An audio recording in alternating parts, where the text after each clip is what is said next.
So then round two has just ended at Milton Keynes in the Marshall Arena, and I'm going to go through all of the results from second round, from the afternoon session and the evening session. Sort of going through each game, giving my thoughts and reaction to the results. So we started off in the afternoon session with Willie O'Connor taking on Danny Noppert. Now O'Connor and Noppert in round one both knocked out former world champions in Rob Cross and Michael Smith, respectively. And O'Connor in this game didn't really put any real sighter on the performance that he played against Rob Cross. The game against Rob Cross was completely different to this one.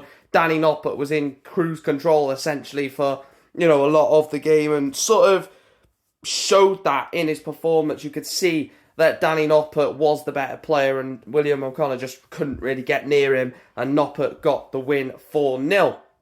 The next game then saw Damon Heta take on Gezi Price. Now, Gezi Price was 3-1 down in this game in sets, levelled the game at 3 apiece, and then Damon Heta found it in the final set to win it 4-3.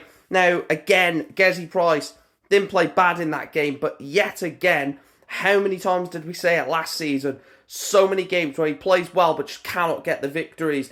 Is 2025 going to be the exact same as 2024 for the Iceman? But Damon Heta is into a quarter-final. He wins 4-3.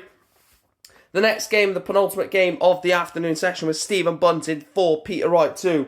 Positive signs about Peter Wright. I will talk about the bullet in a second, but Peter Wright is getting there. It's obviously not being in the Premier League helps. Not Peter Wright not being in the Premier League helps. Reset, focused on the Pro Tour, the Euro Tour and the majors.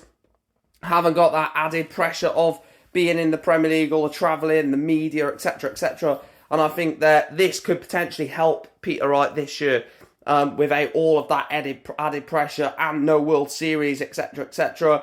But Stephen Bunting, I think Bunting is now definitely a contender to win major titles, and I think he will win major titles because the A game is there, the B game is there as well. And today, I didn't think he was amazing against Peter Wright, but he got the job done 4-2.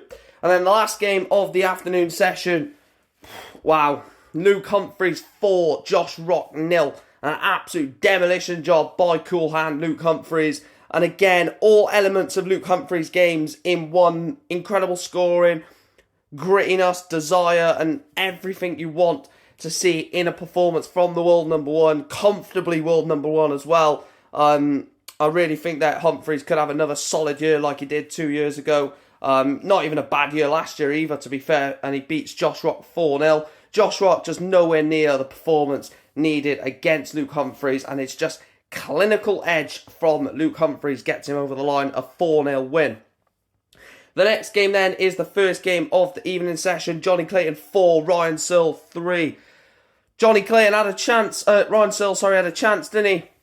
He was 3-1 up in the match. Ryan Searle in set 5 should have closed it out. Johnny Clayton, that ferret desire from him, sort of made him win that game, and it all happened when Johnny Clayton took out that 1-4-4 and sort of, really give Ryan Searle a run for his money, and sort of, I don't know how to say it, but really pushed Johnny Clayton, and that sort of made Clayton better. When Clayton gets pushed and when he gets on the edge of a defeat, he finds that ferret desire and he wins 4-3. Nothing compared to his 112 average in round 1, but Clayton is through.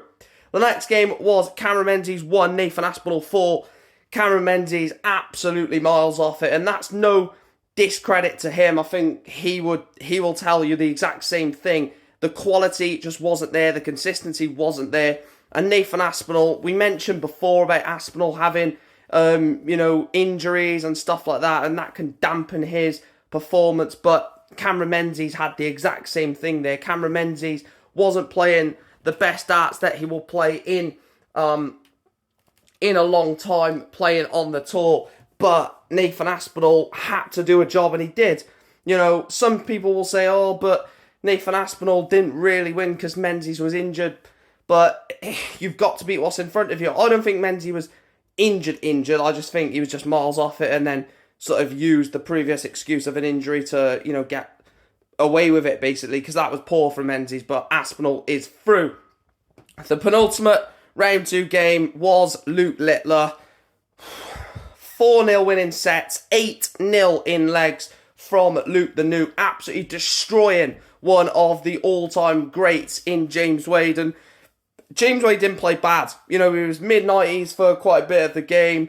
Littler was just absolutely resilient on those trebles, double 10, double 20 as well, getting him over the line in legs. But I mean, against James Wade, like, the previous meeting they played in the UK Open and beat him there as well, Luke Littler. And tonight, you know, he was absolutely superb against James Wade. 4-0 win, 8-0 win in legs. Littler is through. And then the final game, Dimitri Van den Bergh beating Michael van Gerwen 4-3.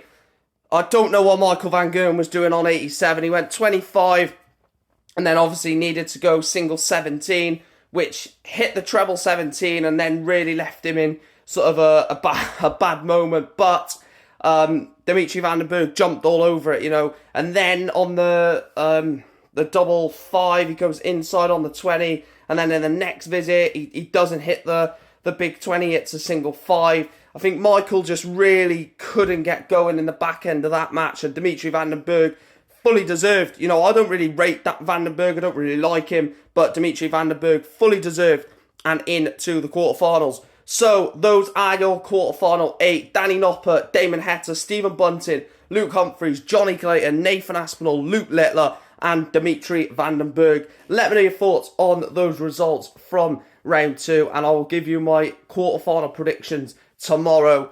Some tasty quarterfinals. Thank you guys for watching. Smash a like on the video, all of that good stuff. And I'll speak to you in tomorrow's video. Thanks for watching.